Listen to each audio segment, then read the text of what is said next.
Alors, je vous ai laissé la dernière fois dans une angoisse absolument terrible, puisque les parachutistes franco-britanniques étaient commencés à sauter au-dessus de Port Saïd. Et donc, vous voyez sur la carte l'arrivée et les opérations militaires du débarquement. Et en face de Port Saïd, vous avez Port Fouad.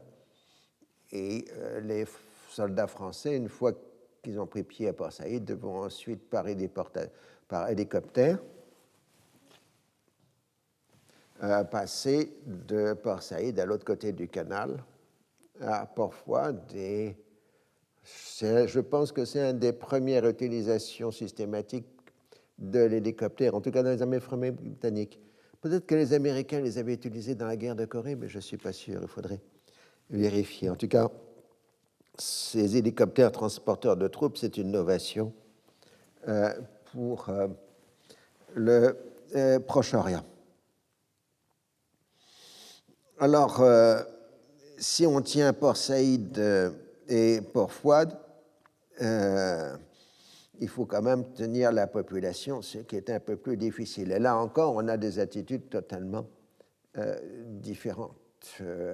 Les Britanniques sont handicapés par un matériel vieillot, le manque de pratique, tandis que les soldats français sont ceux de l'Indochine et de la guerre d'Algérie. Donc on pouvait imaginer facilement avec quelle rudesse ils contrôlent la population égyptienne. Les communications sont très mauvaises entre les avant-postes tenus par les parachutistes et la flotte qui arrive.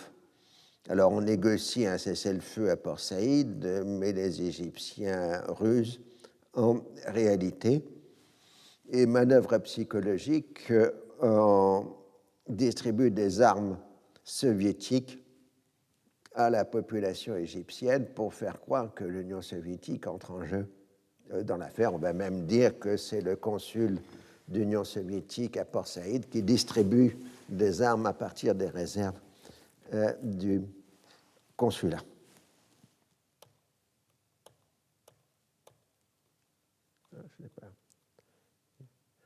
Je voulais me donner l'ordre du jour du général Beaufre, qui commande l'armée française, le détachement français au sol, qui, je dois dire, fait un ordre de jour assez plat. Je vous le cite: « Nous allons en Égypte avec nos amis et alliés britanniques. La France et le monde auront les yeux sur vous. Vous pouvez être fiers de la mission capitale qui vous est confiée. Je suis sûr que vous en seriez digne. S'il faut, vous saurez renouveler les exploits de nos anciens sur cette terre d'Égypte. J'ai toute confiance en votre valeur et votre foi. » Les anciens, c'est Saint-Louis et Bonaparte. Hein? Et au moins, ils s'exprimaient mieux. Les proclamations de Bonaparte étaient bien plus flamboyantes que la prose plate du général Beaufre. À l'ONU, les Français franco-britanniques sont complètement isolés et surtout, au 6 novembre, l'affaire hongroise est à peu près liquidée pour les Soviétiques et maintenant, ils peuvent revenir en jeu. Mais à l'époque, il faut bien comprendre que les deux blocs n'avaient pas une vraie connaissance du potentiel militaire de l'un et de l'autre. Et une des grandes stratégies de Khrouchtchev jusqu'à la crise de Cuba, ça lui coûtera cher d'ailleurs, c'est de faire croire que l'Union soviétique dispose d'un potentiel militaire nucléaire et balistique bien supérieur à ce qu'il est en réalité. Il a compris que les Occidentaux commencent à être obsédés par le risque de guerre nucléaire. C'est au milieu des années 50 que commence à s'installer la panique devant la guerre nucléaire en Occident. Donc, il va jouer sur ces dimensions pour une opération de chantage à la guerre qui n'est qu'un bluff. Donc, 4 messages vont être envoyés par celui qui est officiellement le chef de l'État soviétique, le maréchal Bulganin. C'est une question de protocole, puisque c'est Khrouchtchev qui rédige. Donc, celui destiné à Eisenhower propose une action conjointe au nom des Nations Unies pour mettre fin à l'agression. À Eden, la teneur est plus menaçante. L'agression commise contre l'Égypte est injustifiable. Il est évoqué l'utilisation de fusées contre la Grande-Bretagne et la France, pas par rapport aux États-Unis, parce que de toute façon, en 1956, il n'y a pas encore d'ICBM, c'est-à-dire de missiles intercontinentaux.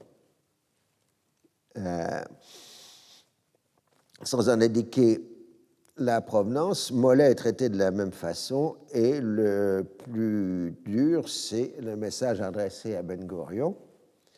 Le gouvernement soviétique a déjà exprimé sa condamnation sans réserve de l'agression armée d'Israël, ainsi que de la Grande-Bretagne et de la France contre l'Égypte, agression qui constitue une violation directe et flagrante de la Charte et des principes des Nations Unies.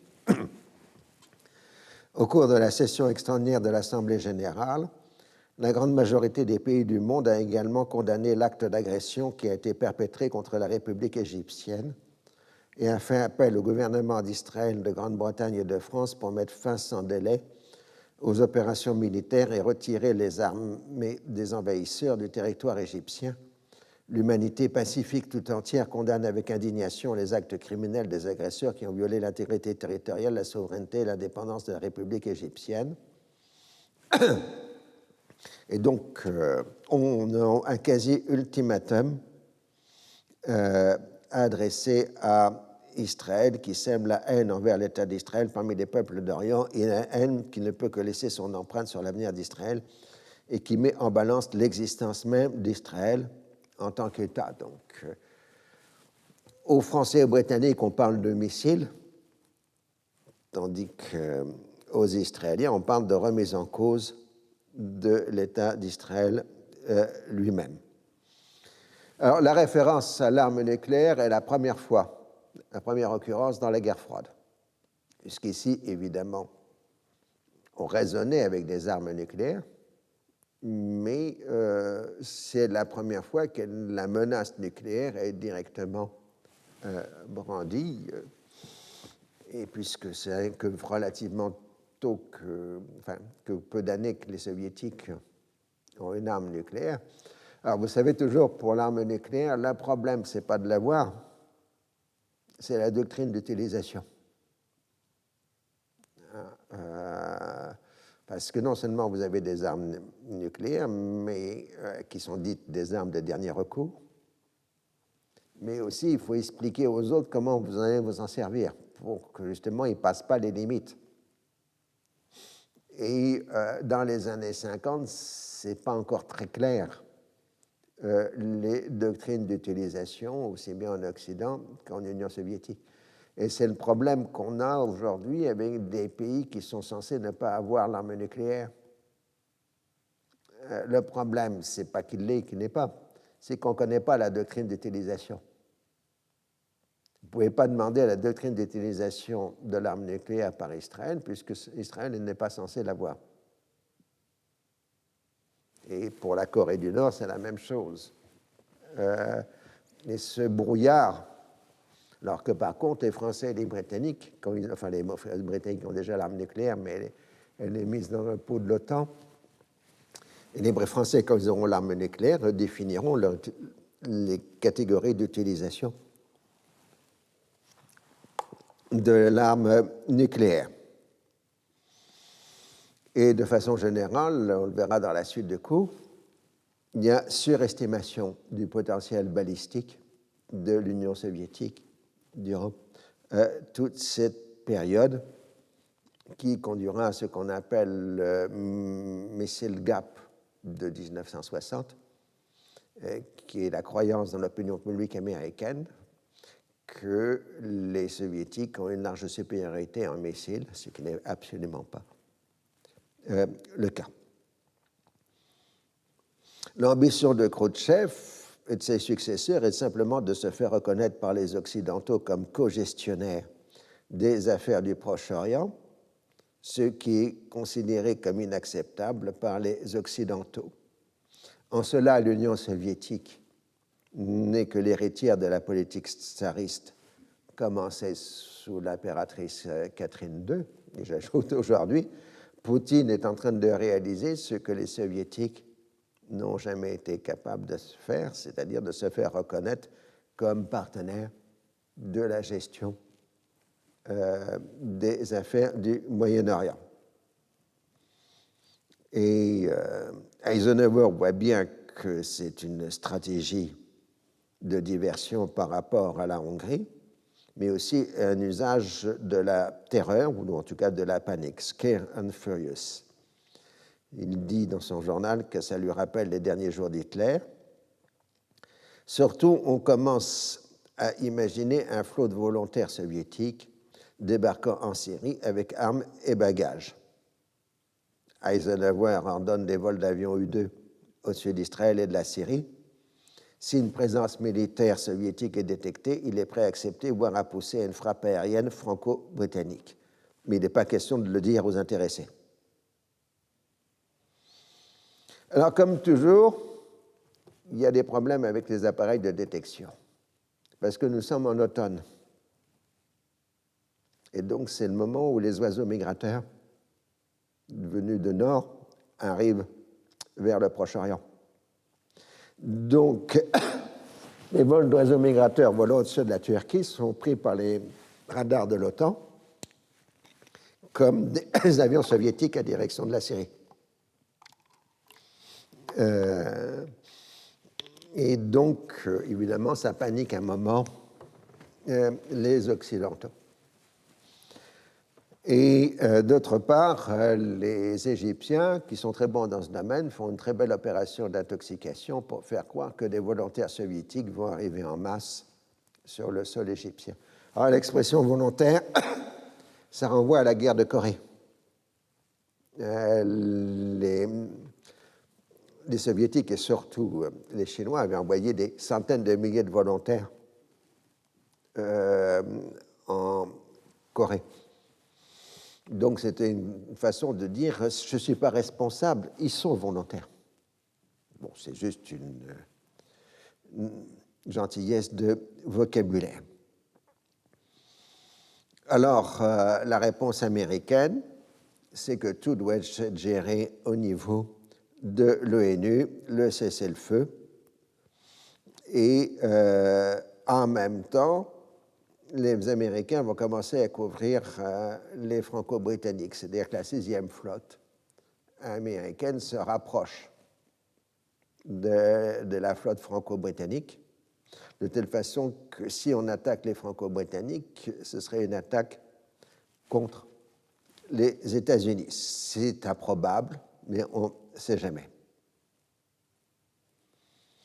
Alors, le 6 novembre, dans ce contexte, a lieu le débarquement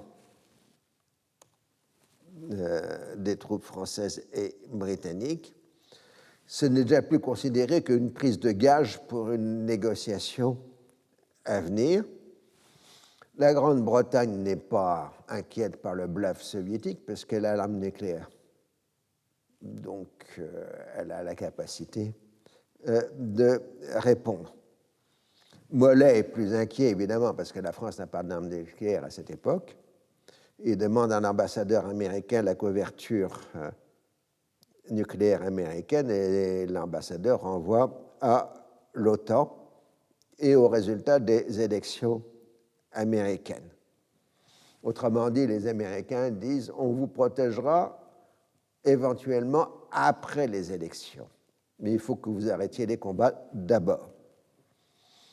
Alors, donc, le débarquement a lieu le 6 au matin sur le terrain et on progresse ensuite le long du canal en direction d'Ismaïlia. Mais surtout, la livre sterling s'effondre sur le marché d'échange. Et les réserves de change de la Banque d'Angleterre diminue de façon drastique. Donc, le chancelier de l'Exchequer, Macmillan, adresse des appels au secours aux Américains pour avoir de nouvelles lignes de crédit, et évidemment, on lui répond non. Tant que les combats ne se sont pas arrêtés. Il n'est pas question que vous obteniez des lignes de crédit américaines ou du Fonds monétaire international. Donc Macmillan s'affole et demande au gouvernement britannique un cessez-le-feu, sinon il n'y a plus de livres sterling. Alors ça, c'est un problème dans l'histoire britannique contemporaine, puisqu'on a accusé Macmillan d'avoir sciemment exagéré la menace sur la livre sterling le 6 novembre, alors que d'autres disent non, non, le danger était réel. Mais il va y avoir tout un mythe qui va se créer dans l'histoire britannique de entre guillemets, la trahison de Macmillan, qui va utiliser la crise pour, en quelque sorte, poignarder dans le dos Eden et lui prendre la place. C'est le côté, si vous voulez, Game of Cards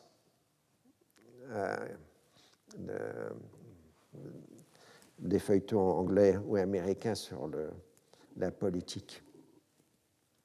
Et donc, à Paris, le chancelier allemand Adenauer est en visite pour discuter du contenu du traité de Rome. Je vous rappelle, tout ça, c'est dans le même contexte de la préparation du marché commun. L'Allemand plaide pour la fermeté, mais il dit que le grand problème, c'est de savoir si les États-Unis ont-ils les nerfs ou non pour commencer une guerre atomique avec l'Union soviétique pour le salut de la France et de la Grande-Bretagne. Ça, ce sera le point central de toutes les discussions de l'Alliance atlantique jusqu'à la chute du mur de Berlin. Est-ce que les Américains interviendraient dans le cadre d'une guerre nucléaire qui serait limitée à l'Europe? Donc, il y a eu toujours une point d'interrogation et ce sera une des justifications que la Ve République donnera à la création de la force de frappe nucléaire française, c'est-à-dire être indépendant d'une décision américaine. Pendant que Guy Mollet et Pinault discutent avec Adenauer, en même temps, Londres appelle désespérément Paris pour demander un cessez-le-feu. Et donc, les Français veulent continuer de progresser en direction d'Esmélia, tandis que les Britanniques commencent à céder. Et finalement, l'ordre de cessez-le-feu est donné pour minuit GMT, soit 2 heures du matin, heure locale, les Franco-Britanniques étant au niveau d'Alcantara sur le canal. Les combats ont donc duré une quarantaine d'heures.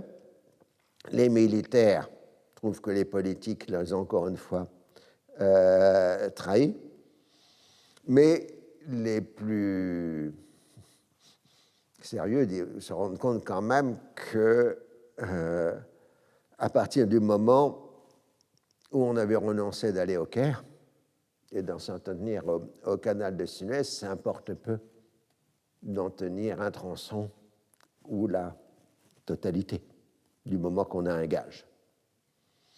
Donc environ 1 millier d'Égyptiens militaires et civils ont été tués lors des opérations autour de Port Saïd, pour 16 tués chez les Britanniques et 10 chez les Français. La disproportion s'explique par la puissance de feu engagée du côté des attaquants. Or, bon, il ne faut pas le dire, parce que c'est des choses qu'on ne dit pas, mais généralement, quand une armée occupe un pays, elle commence à piller. Donc, les Français et les Britanniques pillent les maisons bourgeoises de Port Saïd, qui d'ailleurs, souvent, appartiennent à des Européens. Mais bon, ça n'a pas eu lieu officiellement. Alors, retour à la diplomatie.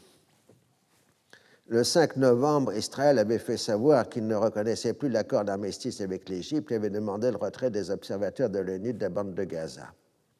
L'occupation du Sinaï paraissait être un gage pour un futur règlement de paix et Ben-Gurion commençait à énumérer toute une série de droits historiques à l'existence douteuse de royaumes juifs dans la région. Donc l'île de Tirane n'était pas occupée, mais libérée. Sa science historique lui permet de dire que la péninsule n'a jamais appartenu à l'Égypte, et d'ailleurs il donne maintenant des noms hébraïques à la péninsule.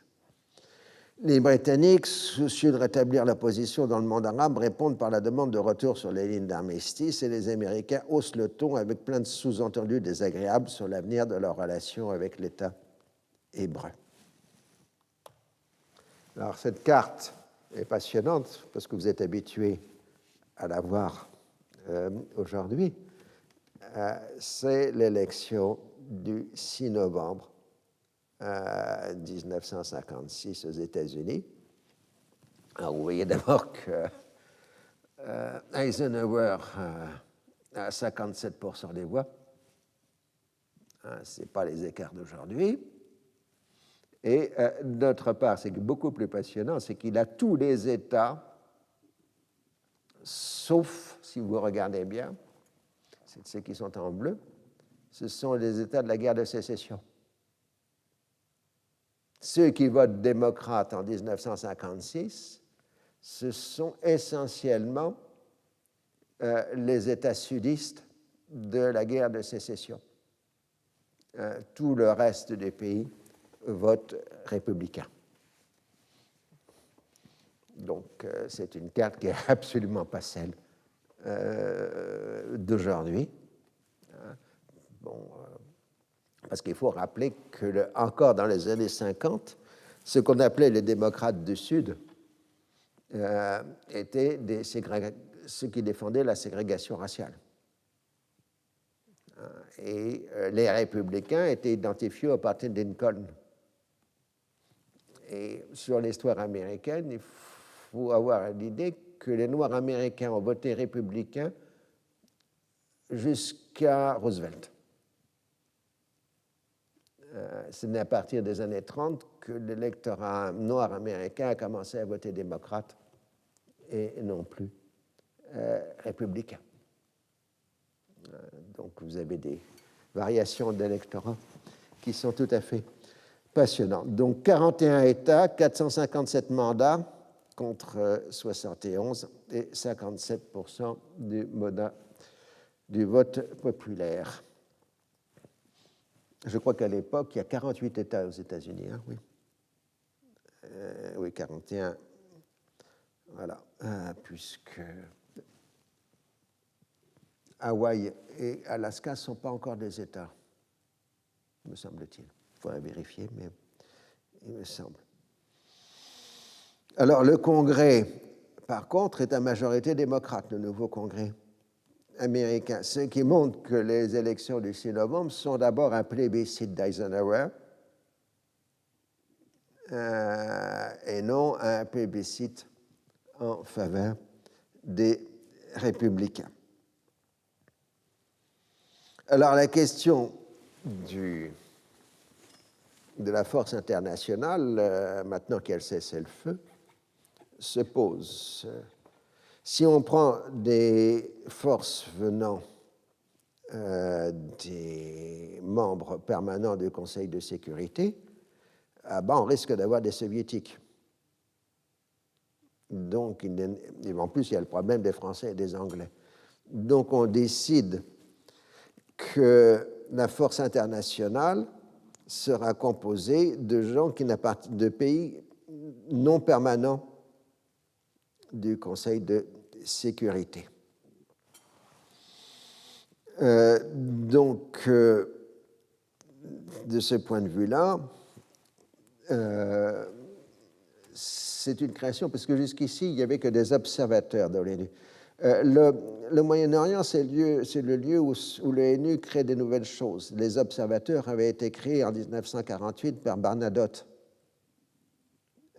lors du premier conflit israélo-arabe. Donc les forces d'interposition, c'est une création de Suez.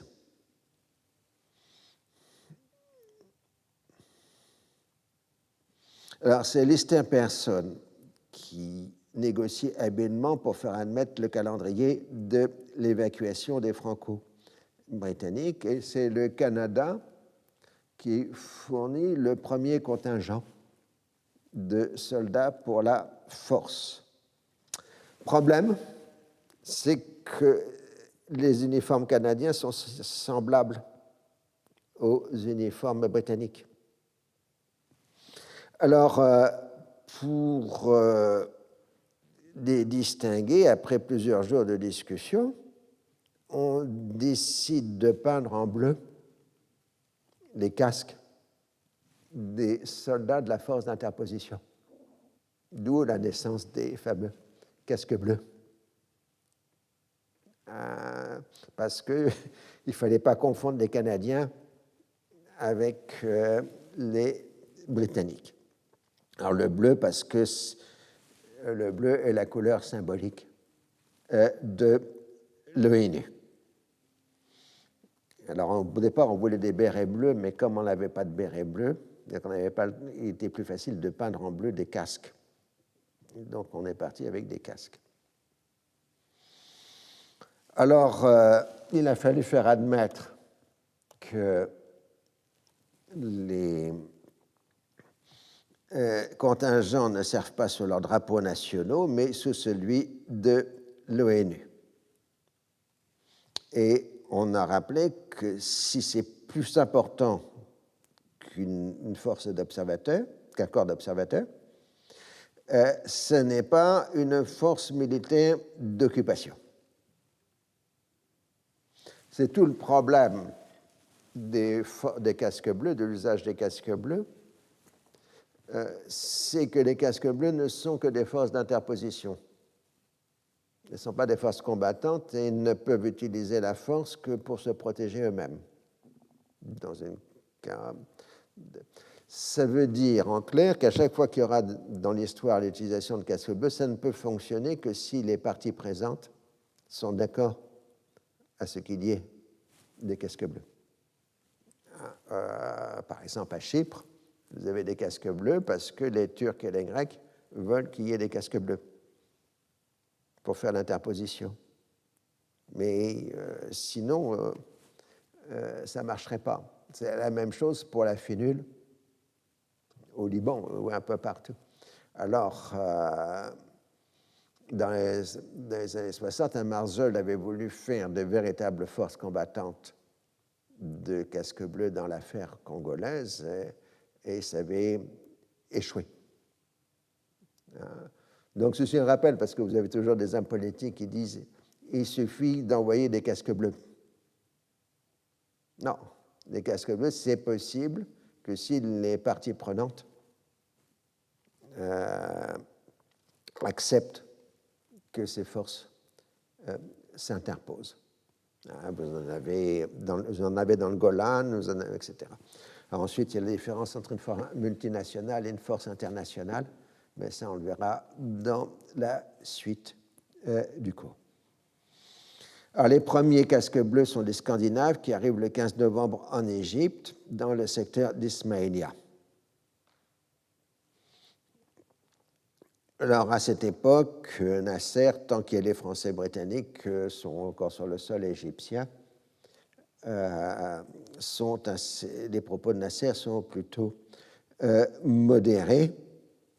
Il fait un compte-rendu des événements à son peuple par le biais de discours dans sa rhétorique habituelle et il minimise très largement les pertes de son armée, en particulier dans l'aviation. Il souligne le soutien arabe. Il remercie les opinions publiques britanniques et françaises qui ont condamné l'agression et se félicite que les deux grandes puissances, l'Union soviétique et les États-Unis, s'y soient ouvertement opposés. On continue à faire croire à l'arrivée éventuelle de volontaires soviétiques, mais en même temps, on veut se détacher, on ne veut pas apparaître comme une dépendance de l'Union soviétique.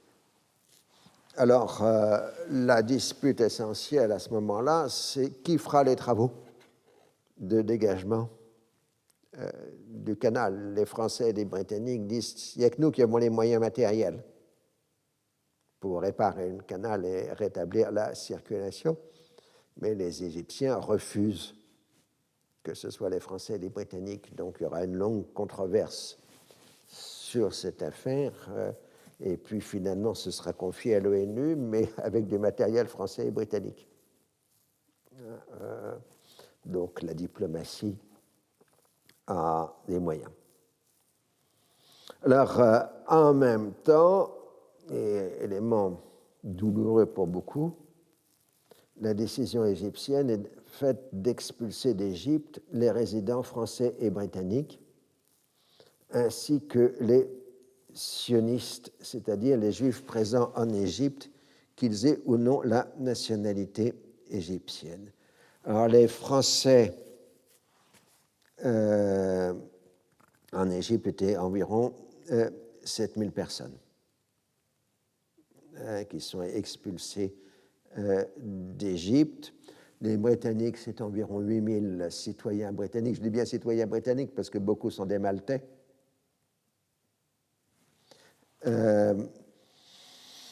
Et pour les Juifs,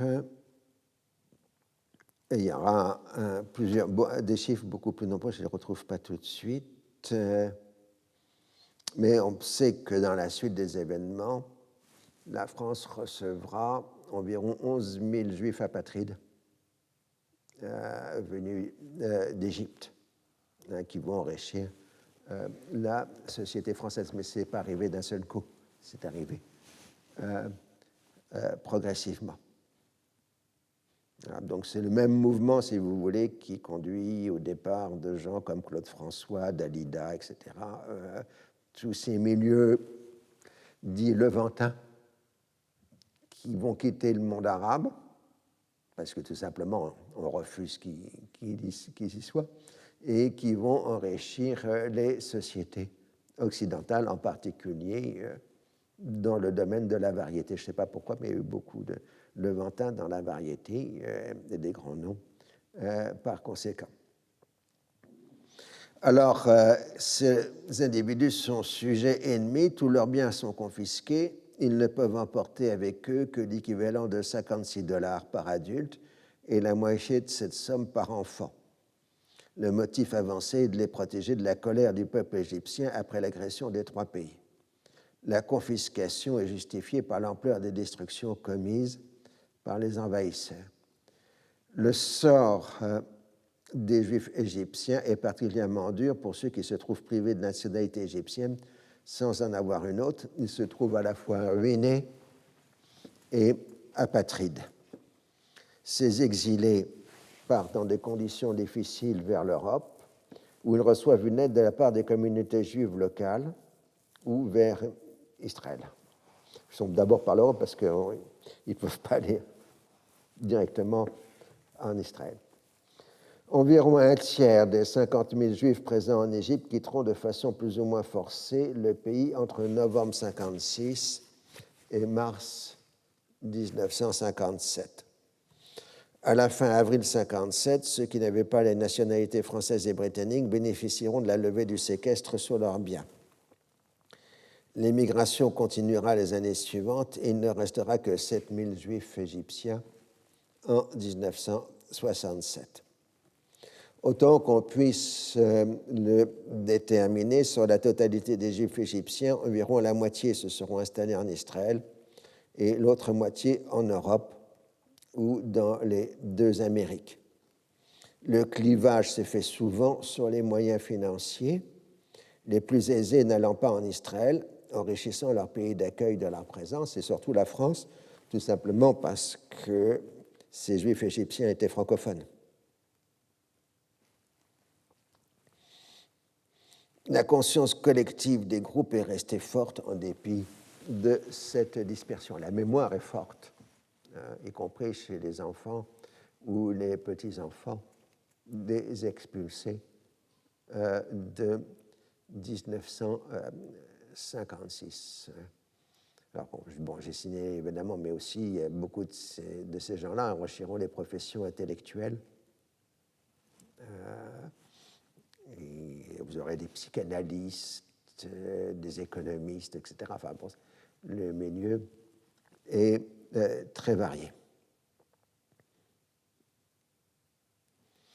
Le 28 novembre, Ben-Gurion fait adopter par la Knesset une motion demandant l'arrêt de la persécution des Juifs en Égypte, tout en disant qu'ils sont fortement attachés à leur foi qui les conduit à un retour à Sion, c'est-à-dire Israël. Il faut immédiatement les libérer des camps de concentration et de mettre fin à la discrimination. Alors, ce genre de déclaration ne peut que renforcer l'idée égyptienne que ces gens ne sont pas vraiment des Égyptiens.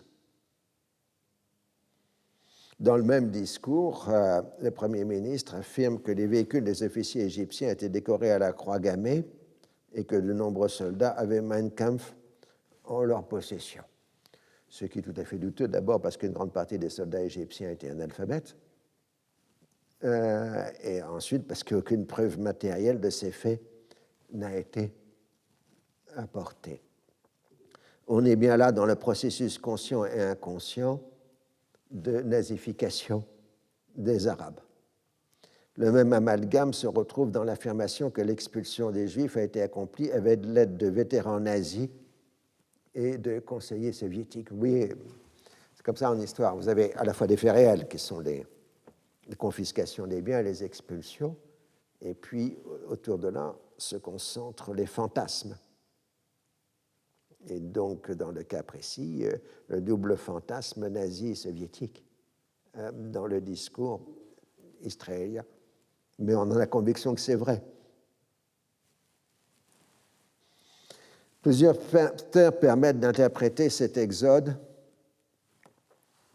dont les responsables égyptiens, y compris Nasser, nient l'existence. D'un côté, on trouve l'impossibilité de maintenir une identité juive forte dans un pays en guerre avec Israël, qui se définit comme l'État du peuple juif.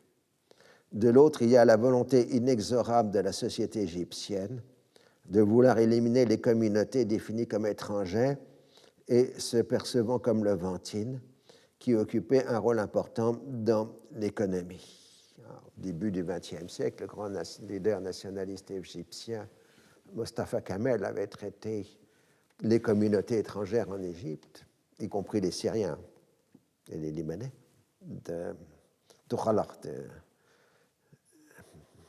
comment on traduirait des intrus, oui, exactement. Ce sont les intrus. Ils ne les reconnaissaient pas du tout comme des Égyptiens. Donc on voit cette conscience de la bourgeoisie égyptienne que ces gens-là, c'était leurs adversaires économiques et sociaux. Et c'est l'une des logiques du nasserisme, c'est de faire disparaître les communautés dites étrangères, même si elles ont la nationalité égyptienne. Sur le plan intérieur, ce qu'a fait Nasser, c'est l'égyptianisation. Alors aujourd'hui, vous avez toute une littérature nostalgique d'une Égypte cosmopolite, etc. Mais je peux vous garantir que les Égyptiens d'aujourd'hui n'ont aucune envie de voir revenir cette Égypte cosmopolite, même si dans le discours, ils font des gentillesses aux gens qui reviennent pour leurs vacances ou à leurs enfants ou à leurs petits-enfants. La chose n'est pas... C'est du discours, ce n'est pas du réel. Mon ami Robert Solé est traité d'Égyptien par les Égyptiens quand il vient au Caire, mais je peux vous garantir que je ne pense pas que les Égyptiens le pensent comme un Égyptien. Ceci pour ne pas avoir d'image d'Épinal de ce genre de société. Donc, en 1956, ce sont les Français, les Britanniques qui sont assimilés comme les Maltais et les Juifs qui sont expulsés, traités avec une extrême dureté, mais il semble qu'il y a très peu de cas de violence physique dans ces affaires d'expulsion. Toutes les communautés connaîtront le même sort les années suivantes, comme les Italiens, les Grecs, les Chawam, les Syro-Libanais, avec confiscation des biens et expulsion forcée.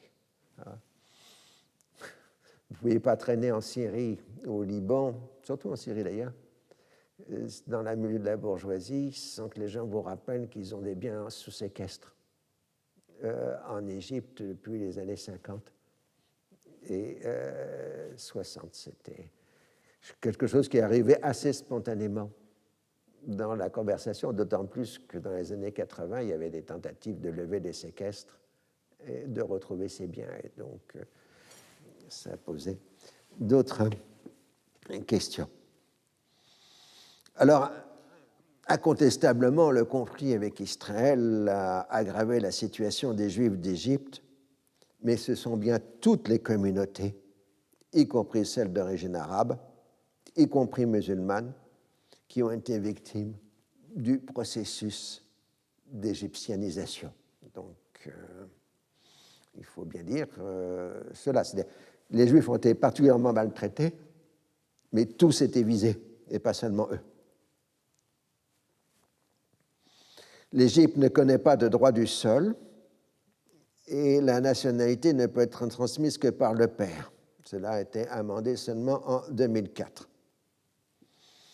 En pratique, seul un musulman peut espérer raisonnablement obtenir la nationalité égyptienne et les obstacles ont été multipliés à l'encontre des réfugiés palestiniens et plus récemment de nos jours, syriens. Voilà, donc... il faut rappeler que la nationalité, le droit du sang, c'est une invention du Code Napoléon. Et que le Code Napoléon ayant été récupéré par l'Empire ottoman très largement, c'est à la base de tous les droits de la nationalité au Proche-Orient. Enfin, en tout cas pour les pays ex-ottomans. Parce que le Code Napoléon originel ne faisait la transmission de la nationalité que par le père. Ce n'est qu'au XXe siècle que les amendements du Code Napoléon ont permis en France, par exemple, le passage à la nationalité par la mère. Mais d'ici là, les hommes moyen-orientaux avaient conservé la première version. Et la même chose pour l'Allemagne. On vous explique que l'Allemagne, c'est le droit du sang, tandis que la France, c'est le droit du sol. Alors qu'en réalité, le droit du sang a été introduit en Allemagne par le Code Napoléon. Mais bon, ça, ce sont les surprises de l'histoire, et même si je résume peut-être un peu trop succinctement des questions complexes qui font que j'aurai des courriers de protestation quand ceci sera mis en ligne. En tout cas, on passe à l'évacuation. Les Américains font encore face à une forte résistance des Britanniques. Eden veut conditionner le retrait des troupes au règlement de la question du canal et du conflit israélo-arabe. Mais le Premier ministre, qui était déjà de mauvaise santé, en fait, on sait aujourd'hui qu'il était pratiquement drogué durant toute la crise de Suez pour tenir physiquement. Et donc, il annonce le 19 novembre la suspension temporaire de ses activités à la demande de ses médecins. Et le 23 novembre, il part se reposer à la Jamaïque, dans la propriété d'un ami qui s'appelle Ian Fleming, c'est-à-dire le père de James Bond. Cela lui vaudra beaucoup de critiques à un moment où son pays vit en pleine austérité. Il croit encore pouvoir revenir au pouvoir une fois la convalescence achevée, mais la guerre de succession est ouverte à l'intérieur du Parti conservateur et Macmillan est le favori puisque tout le monde sait qu'il a des relations privilégiées avec Eisenhower. Donc il fait dire à ses collègues que si lui devient Premier ministre, les choses iront beaucoup mieux avec les Américains. Et donc, il impressionne beaucoup le Parti conservateur. C'est à cette époque que Macmillan va développer au public l'idée que les Britanniques sont les Grecs qui importent aux Américains, qui sont les Romains, des idées. Donc, les Grecs, c'est des idées, et les Américains, c'est la force. Alors bon, les Américains ne vont pas avaler l'histoire, mais en tout cas, pour les Britanniques, c'est une espèce de lot de consolation par rapport aux Yankees. Le 24 novembre, l'Assemblée générale de l'ONU vote par 63 voix contre 5 une résolution demandant le retrait immédiat des Franco-Britanniques. Finalement, le 30 novembre, le cabinet britannique s'incline et la nouvelle est rendue officielle le 3 décembre. Alors, les Français analysent la situation et voient s'ils peuvent éventuellement se maintenir sur place avec les Israéliens après le départ des Britanniques. Mais ce n'est pas possible parce que toute la logistique française passe par Chypre, donc par les Britanniques. De toute façon, on s'est résigné assez vite, d'autant plus que les troupes envoyées en Égypte sont les troupes de la guerre d'Algérie. Et donc, on va renvoyer les paras le plus vite possible en Algérie pour commencer ce qu'on appellera la bataille d'Alger.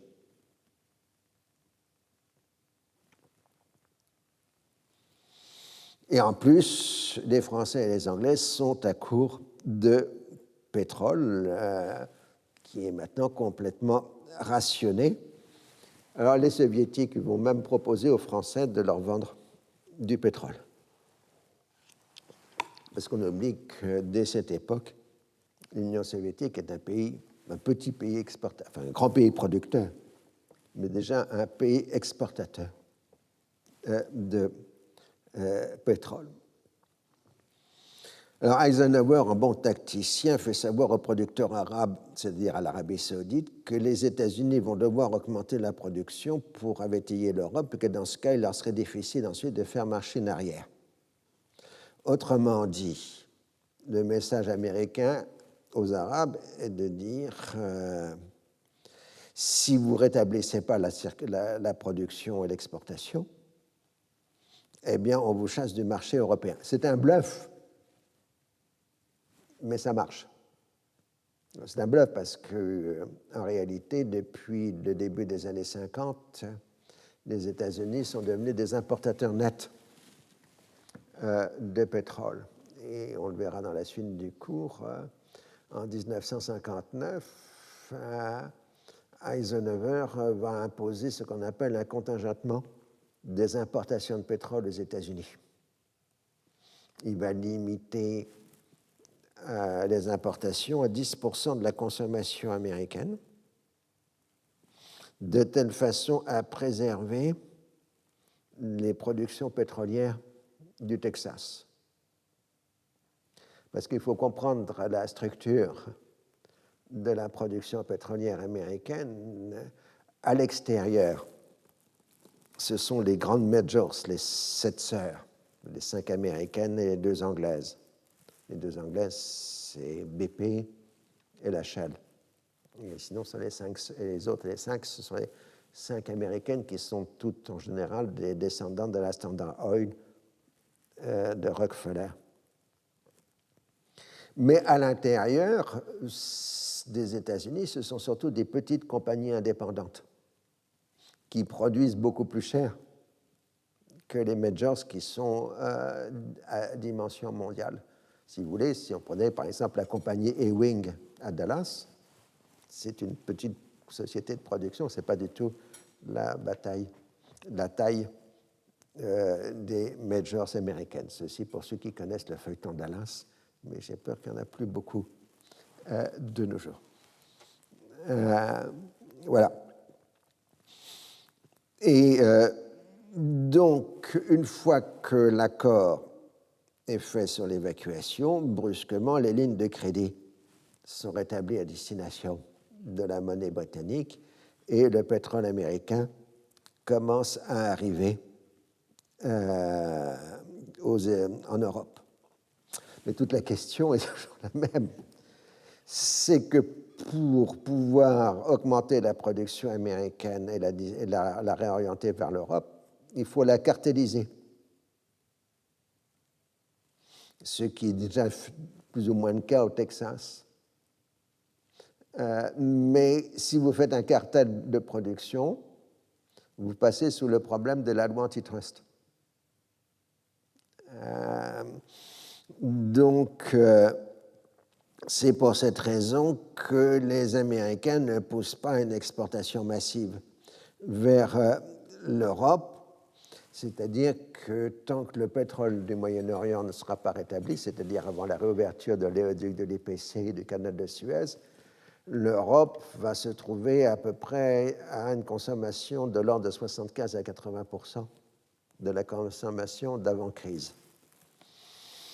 Ça permet de faire tourner l'économie européenne tout en maintenant un système de rationnement. Voilà, donc c'est le premier rationnement du pétrole.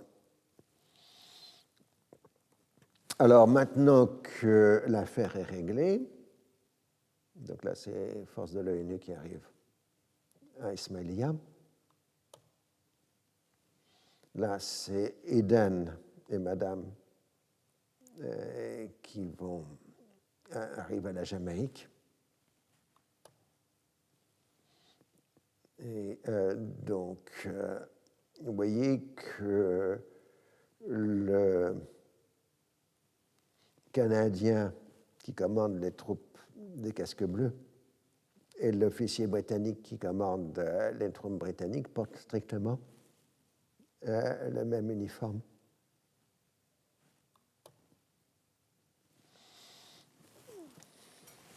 Donc, maintenant que l'affaire est réglée, enfin que le principe est acté, brusquement, Eisenhower dit qu'il y a juste que quelques incompréhensions entre les États-Unis, la France et la Grande-Bretagne. Misunderstanding. Pour amadouer les Américains, qui sont bien les maîtres des jeux, les Égyptiens disent qu'on pourrait peut-être régler la question de Palestine dans la foulée, et peut-être même celle de l'Algérie, hein, parce que même s'il y a eu l'ultimatum soviétique, les Égyptiens ont parfaitement compris que ce qui a permis le départ des Franco-Britanniques, ce sont les États-Unis, et surtout les seuls qui ont les moyens de faire partir les Israéliens, ce sont les Américains. Donc, on continue les gentillesses et les propositions alléchantes à destination de Washington. Alors, s'adressant à la presse américaine, Nasser affirme que l'Égypte est libre de toute idéologie étrangère. Elle n'est ni marxiste, fasciste, impérialiste, nazie. Elle est pour la coopération, le droit international, la libération nationale. Il n'y a pas plus de différence entre le mouvement pour l'unité européenne et pour le mouvement pour l'unité arabe. Par ailleurs, il fait publier les documents que les Jordaniens leur ont transmis sur l'armée israélienne, qui établit la collusion entre les Israéliens et les Franco-britanniques. Alors, le 3 décembre, le retrait est annoncé sans retard. Le calendrier exact n'est pas encore fourni, tandis que les Israéliens se retirent à 50 km du canal. Alors, c'est toujours plus long pour partir que pour arriver. Ça, c'est une vieille histoire. Il faut évacuer tout le matériel. Donc, cela prend plusieurs jours. Et dans leur retrait, les Israéliens détruisent systématiquement l'infrastructure civile à fur et à mesure qu'ils se replient vers l'intérieur du Sinaï. Donc, le 14 décembre, Anthony Eden reprend ses fonctions et il est soumis à des violentes attaques de la part de l'opposition qu'il accuse de collusion, ce qu'il va démentir jusqu'à la fin de sa vie. C'est un drame. Hein? Eden ne va jamais admettre l'existence des entretiens de Sèvres, ce qui va obliger les uns et les autres, du côté israélien et du côté français, de maintenir au secret les documents de Sèvres, même si des journalistes d'investigation, dès 57-58, avaient déjà publié l'essentiel des choses, mais officiellement, Tant qu'Édan était encore vivant, Sèvres n'avait pas eu lieu. À partir du 16 décembre, les Franco-Britanniques commencent à se retirer de Port Saïd et de Port Fouad, laissant la place aux forces de l'ONU. Le 21 décembre, il y a eu un échange de prisonniers. Les Égyptiens avaient arrêté les techniciens chargés de l'entretien de la base de la zone de Suez. Les derniers soldats quittent le sol égyptien le 22 décembre. Le 23, l'armée égyptienne entre à Port Saïd dans un immense enthousiasme populaire. La monumentale statue de Ferdinand de Lesseps, due à Emmanuel Frémier, qui se trouvait à l'entrée du canal, est mise à bas. Donc là, vous avez la destruction de la statue de Ferdinand de Lesseps.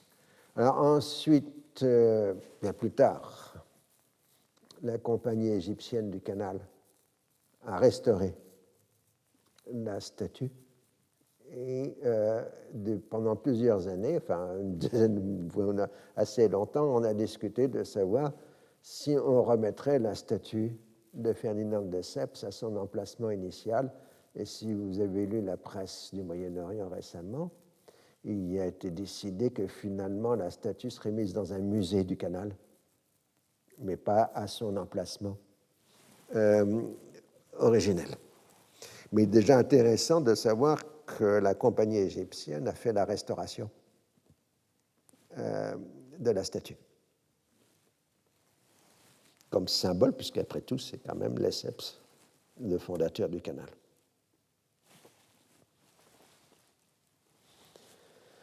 Alors, il reste la question de l'occupation israélienne du Sinaï et de la bande de Gaza. L'Égypte marque qu'elle ne peut accepter la reprise de la circulation tant qu'elle n'a pas l'assurance d'un retrait complet des Israéliens. Il en est de même pour la Syrie, pour la restauration de l'oléoduc de l'IPC. Donc c'est le chantage, si vous voulez. Tant que les Israéliens seront dans le Sinaï et à Gaza, il n'y aura pas de pétrole. Mais donc pour le 8 janvier 1957, après avoir consulté ses médecins, Eden décide de mettre fin à ses fonctions de Premier ministre pour raison de santé. C'est authentique, là. C'est-à-dire, les médecins lui ont dit si vous restez au pouvoir, vous êtes mort assez rapidement. Et donc, les conservateurs choisissent pour lui succéder Harold Macmillan. Donc, je vous ai déjà expliqué que toute la discussion jusqu'à aujourd'hui pour savoir si Macmillan n'avait pas eu un rôle trouble ou de manipulation. Ce qui ne semble pas être le cas. Mais en tout cas, son grand argument, c'était que c'était lui le seul capable de parler avec les Américains. Alors, réaction moyen-orientale. Les membres musulmans du pacte de Bagdad se sont réunis à Téhéran du 5 au 8 novembre à l'initiative du Shah sans la participation britannique. Et ils ont demandé le retrait des forces franco-britanniques et israéliennes. La réunion suivante du pacte à Bagdad du 19 au 22 novembre, on se félicite du cessez-le-feu. Une conférence des souverains et chefs d'État arabes s'est tenue à Beyrouth le 13 et le 14 novembre 1956. Donc là, vous reconnaissez le roi Hussein en complet veston, Kouatli, Saoud, Rabia et Chamon. Voilà. Mais par contre, je ne sais plus ce qui est... Ah oui, le plus jeune, c'est Faisal II. Bon, il est un peu plus jeune que Hussein, mais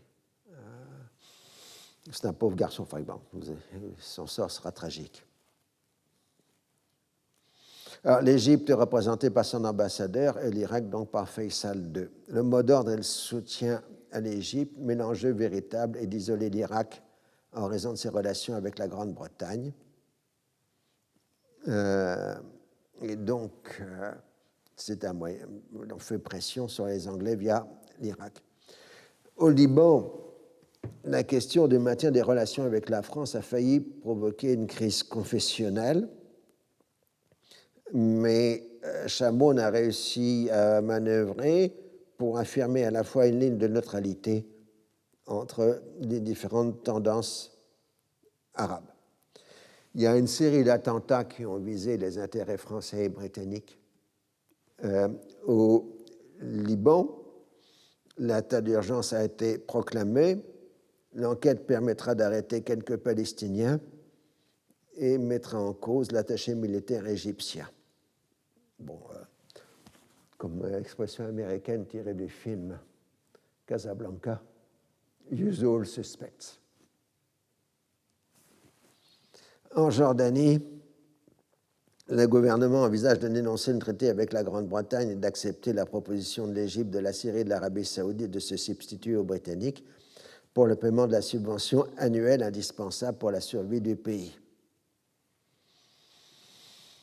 En Syrie, le complot dit irakien, qui avait été remis en cause, enfin, qui n'avait pas eu lieu à cause de la crise, est progressivement dévoilé par les services d'Aden Rami Sarraj, qui est présenté maintenant comme l'homme fort de la Syrie par la presse occidentale. Le Liban refuse de livrer plusieurs des comploteurs qui se trouvent à Beyrouth, ce qui accentue la crise entre les deux pays. L'acte d'accusation évoque une vaste collusion comprenant la Grande-Bretagne, la France, l'Irak et Israël. Alors, comme je vous l'ai expliqué, les Français n'avaient pas eu le temps d'y participer. Les Israéliens étaient au courant. Par contre, la Grande-Bretagne et les États-Unis étaient dans l'affaire. Les Américains s'inquiètent publiquement de la livraison d'armements soviétiques à la Syrie. La France et la Grande-Bretagne ont peur pour les oléoducs. La Turquie craint à nouveau de se trouver un revers. Et Israël de voir les Soviétiques s'installer militairement en Syrie. Donc cette panique internationale autour de la Syrie suscite une forte tension à l'intérieur de la Syrie elle-même, et donc le pays est sous censure. On dit que les événements de Hongrie n'ont été rapportés en Syrie que par les dépêches de l'agence TASS soviétique, ce qui évidemment donne une vision assez peu objective des événements.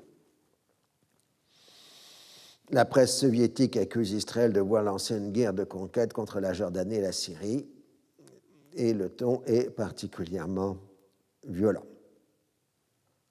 Alors nous allons nous arrêter là pour cette session.